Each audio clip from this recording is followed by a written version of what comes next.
que es licenciada en Derecho por la Escuela Libre de Derecho del Estado de Sinaloa, licenciada en Lengua y Literatura Hispánicas por la Universidad Autónoma de Sinaloa, cuenta con una maestría en Derecho Constitucional y Administrativo por la UAS, es doctora en Derecho por la Universidad Autónoma de Sinaloa, cuenta con una maestría en Derecho Fiscal por la Escuela Libre de Derecho de Sinaloa, cuenta con una maestría en Juicio de Amparo por la Universidad Autónoma de Durango, concluyó sus estudios de doctorado en Derecho Constitucional y Derechos Humanos por el Instituto Tecnológico Superior de Sinaloa, con tesis aprobada y cuyo examen se llevará a cabo próximamente. Culminó sus estudios de maestría en Estudios Avanzados de Derechos Humanos por la escuela Global Open University con certificación europea. Actualmente el título y la certificación se encuentran en trámite. Actualmente estudia el doctorado en Derecho Constitucional y Amparo en el Instituto Esparta. La doctora ha sido litigante 30 años de su trayectoria, ha sido catedrática de la Escuela Libre de Derecho de Sinaloa y de posgrado en la Universidad Autónoma de Sinaloa. Presidió el Colegio de Abogados Eustaquio Huelna, fue candidata a presidenta municipal de Culiacán y posteriormente fungió como regidora propietaria del Ayuntamiento de Culiacán. Fue magistrada presidenta de este órgano jurisdiccional en el periodo 2011-2012 y actualmente se desempeña como magistrada propietaria de Sala Superior. Es autora de diversas publicaciones, entre ellas destacamos su libro Victoria, el Gran Libro de la Sabiduría y el Gran Libro del Amor, estos dos últimos en coautoría con diversos autores internacionales. También tiene otra publicación con diversos autores que es El Corazón de Nombre de Mujer. Muchísimas gracias, doctora. Adelante y bienvenida.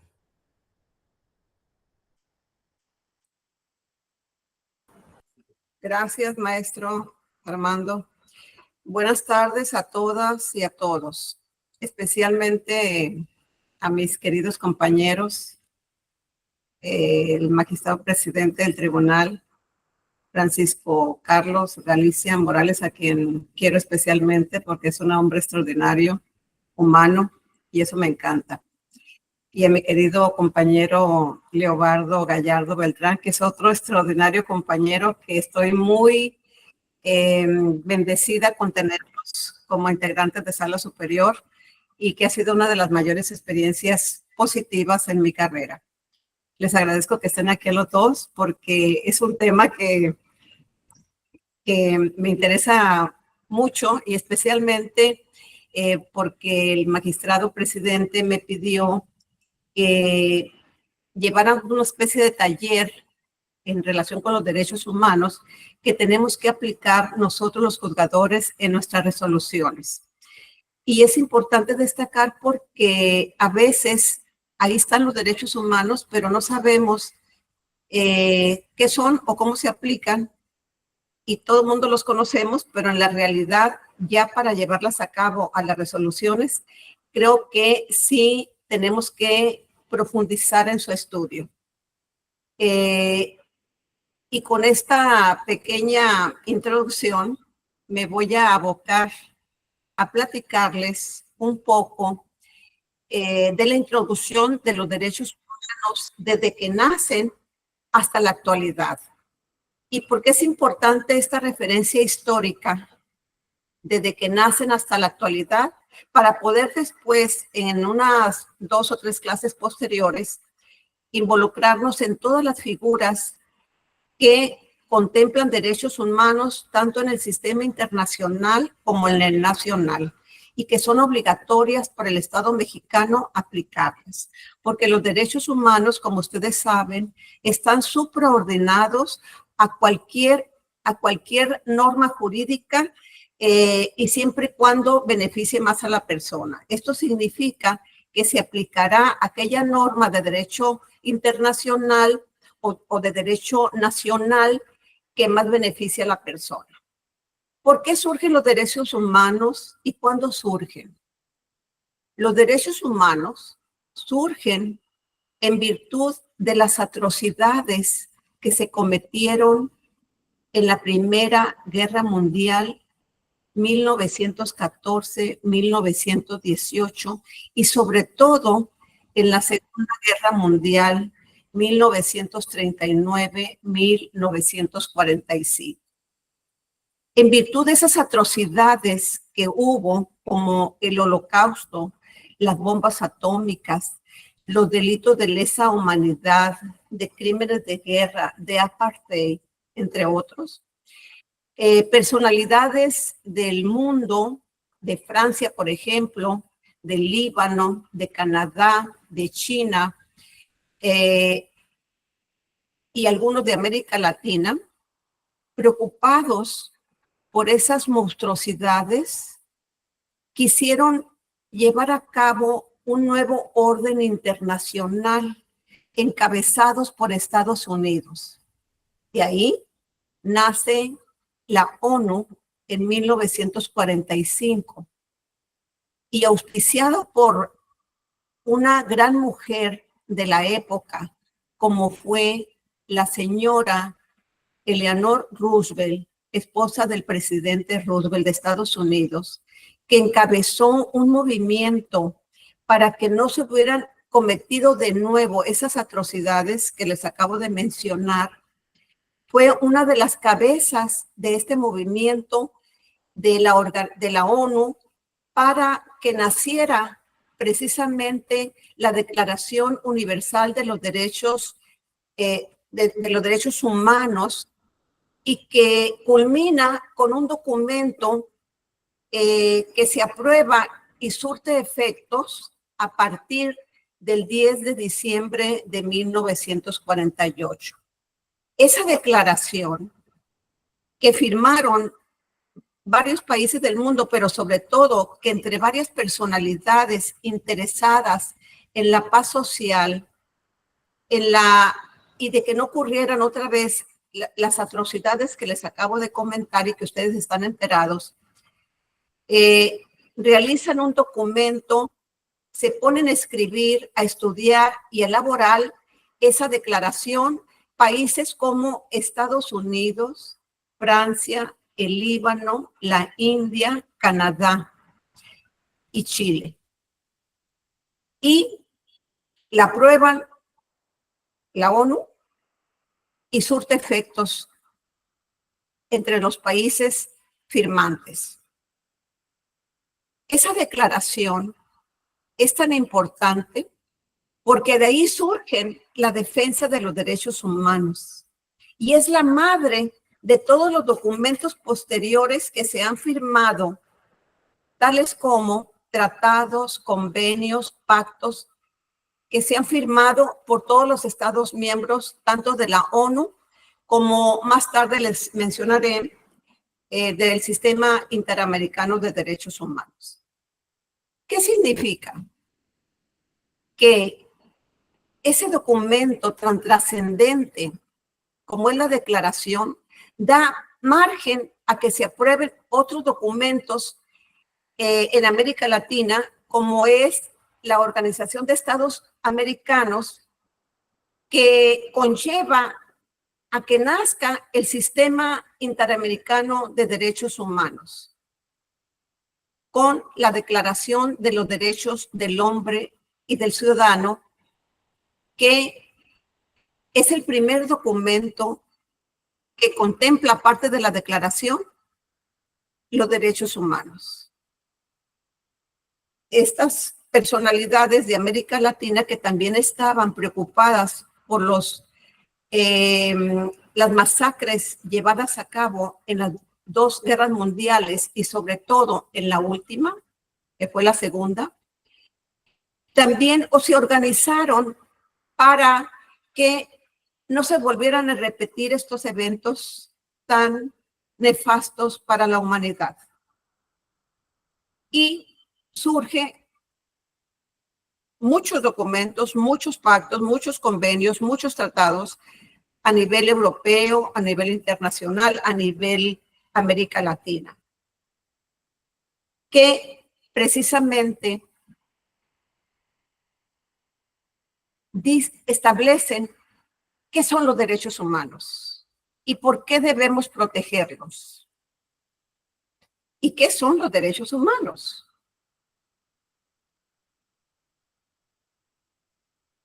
Hay escuelas que establecen que los derechos humanos son aquellos inherentes al ser humano por el solo hecho de serlo. Hay 4 escuelas más aceptadas, por ejemplo, en nuestro país, que establecen como la escuela naturalista, que establece que los derechos humanos son universales y que todo mundo los tiene por el solo hecho de ser humano. Hay otra escuela que establece la declarativa, que los derechos humanos tienen que ser positivados en una constitución para poder ser reconocidos. Hay otra, que es la escuela de protesta, que establece que los derechos humanos no basta con que sean universales y que estén en una constitución, sino que hay que protestar para poder que esos derechos que ya están positivados en una constitución sean cumplidos, sean reconocidos, porque dicen que a veces tenemos los derechos y ahí están, pero en la realidad no son reconocidos y tenemos que luchar, tenemos que protestar para lograr. Y la 4ª escuela, que es la discursiva, dice, no bastan las protestas, no basta que estén positivados en la Constitución y no basta que sean universales, sino que se requiere para lograr prerrogativas que ya están ahí, pero para su cumplimiento se requiere el discurso, se requiere el diálogo.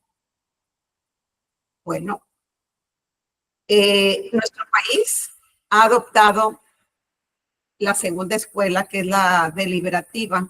Sin embargo, si nosotros nos ponemos a estudiar a fondo los derechos humanos, sabemos que la concepción de los mismos contempla las 4 escuelas. Y lo vemos en la práctica. En los años 70, 60,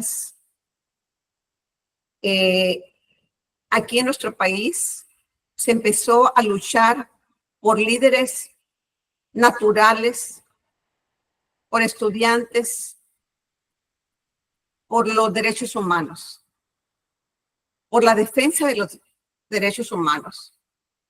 Sin embargo, no estaban contemplados en nuestra Constitución.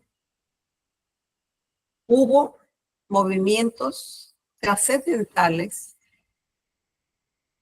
como ustedes saben, los del 68 en nuestro país, los 70s, 80s, 90s, que estuvo muy convulsionado y había mucha opresión, no nomás en México, sino en América Latina, este estado, que hubo necesidad, en virtud de esas luchas y de la Declaración Universal de los Derechos Humanos, de la Organización de Estados Americanos, que en esa Declaración de Estados Americanos surge también documentos muy importantes, trascendentales para la defensa de los derechos humanos. ¿Y cuáles son estos? Pues algo muy importante de relevancia para la defensa misma es la Comisión Interamericana de Derechos Humanos, cuya sede se encuentra en Washington, D.C. Posteriormente, esa nació en el 59 y surtió efectos a partir de los 60. Posteriormente, se expide un documento que rige el sistema jurídico mexicano a la Comisión Interamericana y a la Corte Interamericana, que es la Convención Americana sobre Derechos Humanos. Un documento de suma relevancia que surte efectos a partir de los 70s. Y posteriormente nace la Corte Interamericana de Derechos Humanos en el 79. ¿Y qué significa estas figuras tan trascendentes para la defensa de los derechos humanos? Fíjense qué maravilla que hayan nacido estas instituciones tan importantes y de tanta relevancia. ¿Qué haríamos sin ellas? Gracias a esas instituciones, la violación de los derechos humanos por los estados ha ido en una disminución gigantesca comparado con los 60, 70, 80 y 90, que era cotidiano que los estados violentaran los derechos humanos de los gobernados. Las desapariciones forzadas, que eran cotidianas en América Latina y en el mundo. A raíz de que nacen esas instituciones, esos instrumentos jurídicos internacionales de suma relevancia, nuestro país firma en 1994 el Tratado de Libre Comercio con América del Norte. Nosotros, antes de 1994, no existían los derechos humanos en nuestro país. Por había ahí una comisión o una dirección de derechos humanos en gobernación, que eso, pues, ¿qué decían los juristas? Pues no le tenían confianza, porque era del gobierno. Entonces, antes de 1994, no existían los derechos humanos en nuestro país. Por fortuna, se firma el Tratado de Libre Comercio y se empieza a exigir, en virtud de ello, que haya democracia en nuestro país. Y ahí surgen las instituciones como el INE, por ejemplo, que no había antes, Y surge incipientemente la defensa de los derechos humanos en virtud del Tratado de Libre Comercio.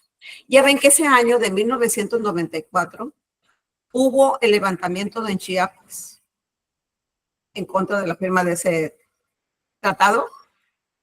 Sin embargo, fue tan trascendental esa firma que nuestro sistema jurídico mexicano ha llevado a cabo una de las reformas más importantes, jurídicamente hablando, que ha tenido nuestro país. Precisamente con esas reformas, la Suprema Corte de Justicia de la Nación es un tribunal constitucional. Ahí surgen las acciones de constitucionalidad o inconstitucionalidad según el caso y la parte en que estés, por ejemplo, ¿no? Y las controversias constitucionales. Fíjense qué relevancia. Nuestro sistema jurídico, nuestra Suprema Corte, Tribunal Constitucional. Acciones y controversias constitucionales. Y defensa de los derechos humanos incipientes, si ustedes quieren, pero ahí ya se exige en los tratados que les acabo de mencionar. Si bien es cierto que en el artículo 4 constitucional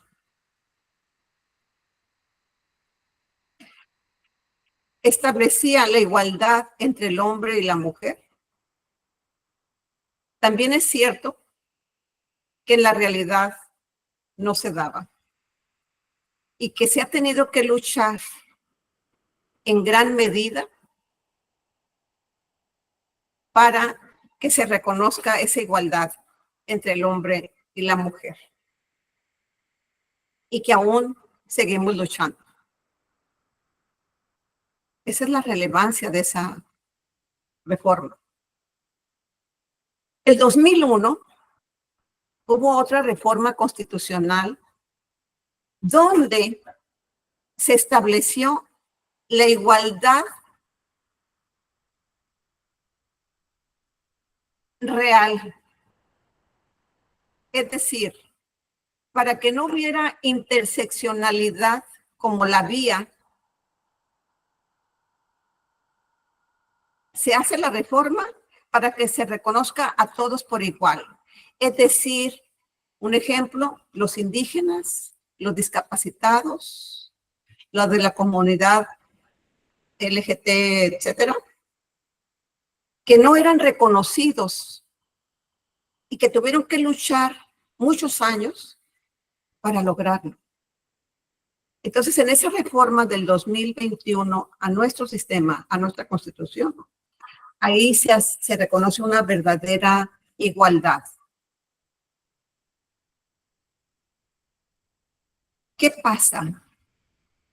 Que se sigue luchando, se sigue protestando, se sigue habiendo discursos para la verdadera defensa de los derechos humanos que aún no llegan, desafortunadamente.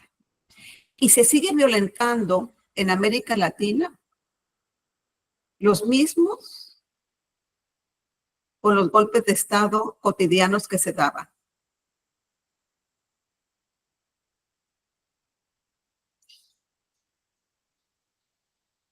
Y llega la maravillosa reforma, la joya de la corona, como yo le digo, de la reforma del 10 de junio del 2011, que contempla una disposición que ninguna constitución mexicana ha contemplado. Desde la Constitución de Cádiz de 1812, pasando por la de Apatzingán de 1814, la del México Independiente de 1824, la del Supremo Poder Conservador de 1836, las bases orgánicas del 42 y del 47, la Constitución de 1857 y la Constitución de 1917 nunca contemplaron. ¿Y cuál es esa maravillosa reforma? Que surge precisamente por la violación de los derechos humanos que el Estado mexicano cometió en contra, por desaparición forzada, en contra de Rosendo Radilla Pacheco. Esa sentencia que la Corte Interamericana condenó al Estado mexicano por la desaparición forzada de Rosendo Radilla Pacheco y que se contempló en el expediente de la Suprema Corte de Justicia de la Nación, varios 912-2010, vino a revolucionar nuestro sistema jurídico mexicano. ¿Y por qué lo vino a revolucionar? Porque a partir de esa sentencia, nuestra Suprema Corte de Justicia de la Nación toma con la importancia que tiene esa sentencia de la Corte Interamericana, los derechos humanos, y les da el valor y la grandeza y las garantías que tienen. Esa reforma que nunca jamás habíamos tenido y que contempla un principio maravilloso que es el pro homine o pro persona,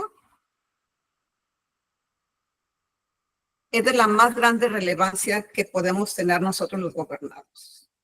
Es decir, de las garantías individuales se cambia a derechos humanos y surge el principio pro persona.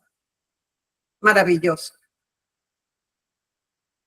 Porque ahora nosotros, los gobernados, podemos exigirle a la autoridad que en una resolución se contemple. ¿Y saben por qué esa reforma es maravillosa, aparte del principio pro persona? Porque surgen conceptos nuevos que antes no teníamos ni conocíamos. Muchos. Por ejemplo, el juzgar con perspectiva de género, que ya es obligatorio, ¿eh? Hay jurisprudencia, 2018, que tenemos nosotros los juzgadores la obligación, todos a nivel nacional, de juzgar en nuestras resoluciones con perspectiva de género. Pero aparte surgen otros conceptos extraordinarios que tampoco estaban en nuestro sistema. El control de convencionalidad, el control constitucional, el bloque de constitucionalidad, el control difuso, el control de proporcionalidad y de ponderación, entre otros. Que esos los vamos a ver en una próxima conferencia ya en concreto, para que ver que ustedes ya saben, pero los jóvenes que tenemos por ahí de recién ingreso o reciente ingreso, les va a encantar.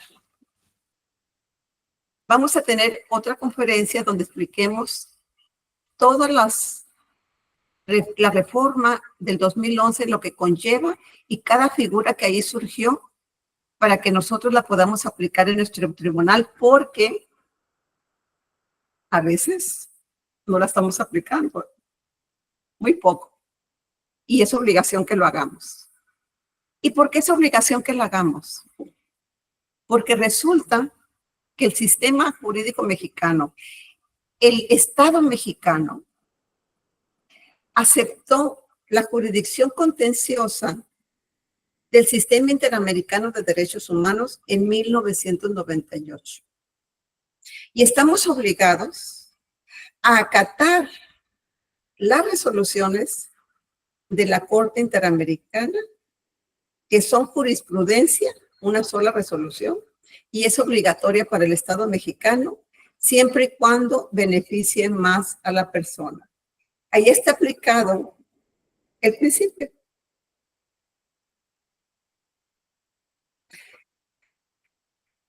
Fíjense qué interesante. Y todas esas figuras que les acabo de mencionar y que vamos a estudiar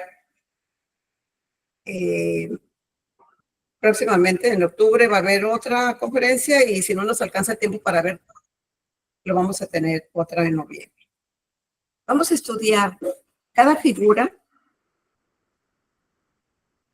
para aplicarla en nuestro tribunal, en beneficio de los gobernados.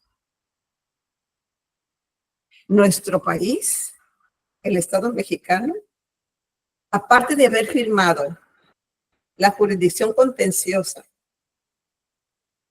que lo obliga a aplicar las normas internacionales sobre las nacionales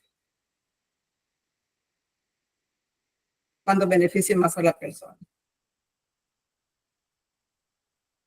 Porque ahí hay una resolución, una controversia constitucional, el 293-2011, que a veces la confundimos. Pero a eso se refiere. Muy interesante.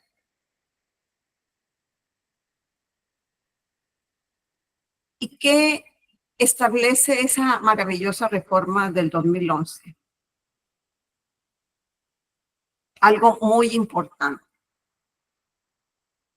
Tiene el artículo primero constitucional, aparte de contemplar el principio pro homine o pro persona, contempla principios de los derechos humanos, que también los vamos a ver uno por uno en las futuras encuentros que tengamos. Pero ¿qué establece como obligaciones del Estado mexicano en relación con el respeto de los derechos humanos? Establece obligaciones generales para el Estado mexicano, que es promover, respetar, proteger y garantizar los derechos humanos. Esas son las obligaciones generales contempladas en el artículo primero constitucional.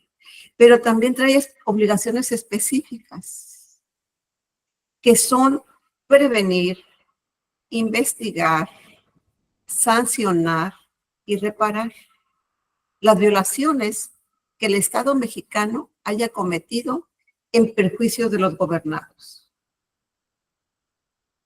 Y algo maravilloso, los principios de universalidad, interdependencia, indivisibilidad y progresividad. Todos esos los vamos a ver próximamente. Y ustedes ya lo saben porque están en el tribunal. Sin embargo, es necesario recalcarlos porque ni el principio por persona es absoluto. Ningún derecho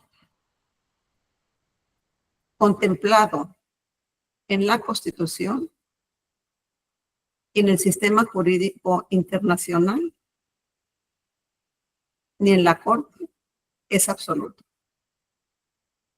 Todos tienen sus limitaciones. Por eso el test de ponderación, que también lo vamos a ver en su momento, que ya lo saben, pero bueno, es bueno recalcarlo.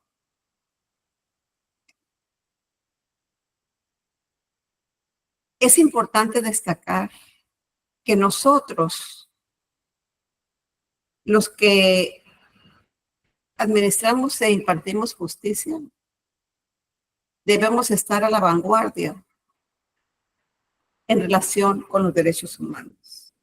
Porque como les dije hace un momento, los derechos humanos están supraordinados a todo.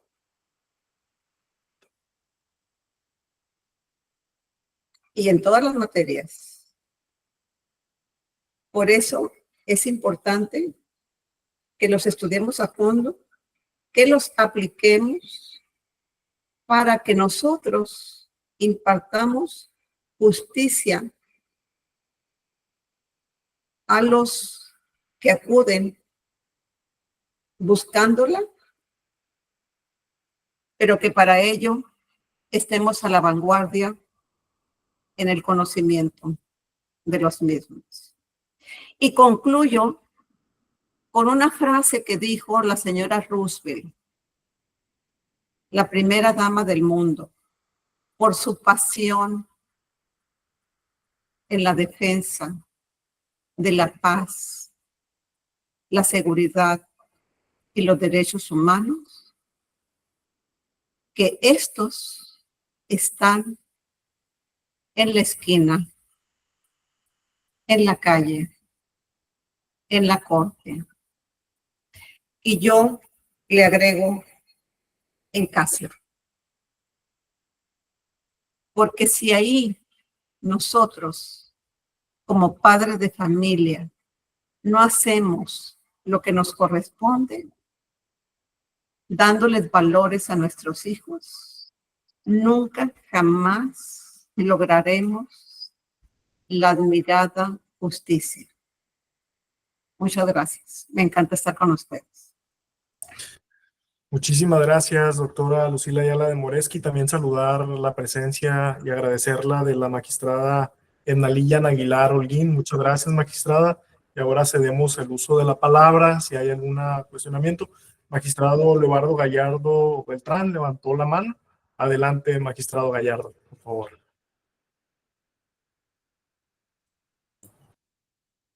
Buenas tardes, doctora. Buenas tardes a todos sus oyentes del día de hoy, personal del Tribunal de Justicia Administrativa, que pues muy acertadamente están aquí aceptando la conferencia de derechos humanos que nos imparte la magistrada. Simplemente tomo la palabra para felicitarla y agradecer por compartir su conocimiento. Lo agradezco de antemano y creo que hablo en representación de muchos de mis compañeros y sobre todo de mi ponencia, ¿no?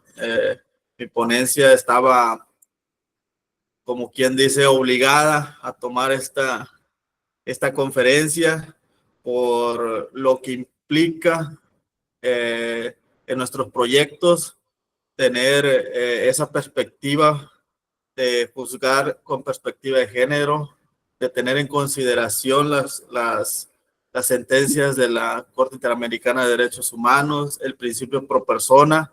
Entonces, creo que fue una conferencia pues llena de conocimiento para mí, para mis proyectistas, para todos en general, que nos llega a poder en los momentos de dictar alguna resolución, tomarnos un minuto a pensar mejor las cosas o a pensarlas 2 veces y poniendo en consideración la valoración de los derechos humanos como usted lo aplica. Yo sé que es amante usted de eso y en eso sí le hemos copiado algunas que otras sentencias ahí, ¿no? Hemos retomado los criterios cuando vienen de una persona tan experta como usted y criterios, temas de derechos humanos, pues estamos, pues ahora sí, como quien dice, ¿cómo se menciona cuando somos el acuerdo, que tomamos acuerdo entre 3, colegiados, ¿no? Así esa era la palabra respecto a las resoluciones que impliquen defender las cuestiones de los derechos humanos, ¿no? Agradecerles y pues eso sería todo, magistra. Felicitarla, muy buena exposición y esperamos las futuras también, ¿no? Muchas gracias, magistrado Gallardo Beltrán. Tiene el uso de la palabra el magistrado presidente Francisco Carlos Galicia Morales. Buenas tardes a todos. ¿Sí me escuchan? ¿Sí se escucha, verdad? Sí. Buenas tardes a todos. Yo voy a ser muy breve aquí, rapidito, y nomás quiero primero agradecerle a la magistrada, uno, por tomarse el tiempo de dedicarnos pues estas palabras, esta conferencia y explicarnos así a detalle y que ya nos los advirtió y nos dijo que nos va a dar más explicaciones y se lo agradezco porque no es fácil ponerse a prepararnos una clase y dirigirnos a detalle todo lo que nos está explicando.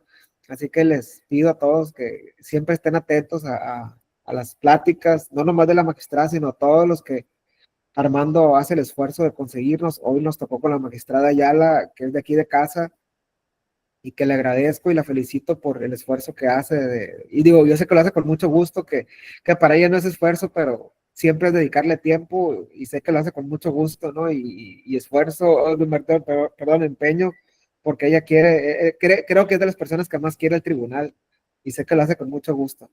Muchísimas gracias, magistrada. Muchas Saludos gracias. a todos. Habla el magistrado Francisco Carlos Galicia Morales, presidente. Y doctora, no nos resta más que agradecerle muchísimo, reiterar las palabras que acaba de comentar el magistrado presidente, el magistrado Gallardo, y nos sentimos muy honrados por su cátedra el día de hoy y esperando pronto pueda acompañarnos en las subsecuentes y quedamos a sus órdenes, magistrada. Muchísimas gracias. Gracias a ustedes. I love you. Los amo. Nos vemos. Gracias a todos. Bye. Gracias.